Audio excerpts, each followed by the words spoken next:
Pessoal, mais uma serra industrial saindo. Essa daqui é uma semi-automática, cavalete com 6 metros de comprimento, bancada com 3 metros de comprimento por 1,54 de largura, régua para esquadrejar as peças, uma régua lá na lateral para encostar, fazer os cortes na mesma medida, alinhamento nos trilhos, nos 2 trilhos.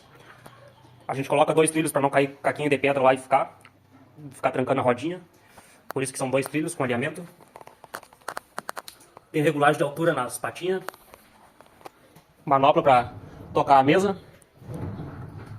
Aqui a motorização dela. Essa chave aqui, ela sobe e desce automático. Aqui ela está descendo, aqui ela sobe automático.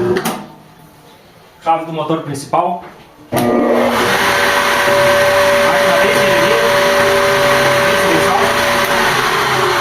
Aqui ela vai e vem manual.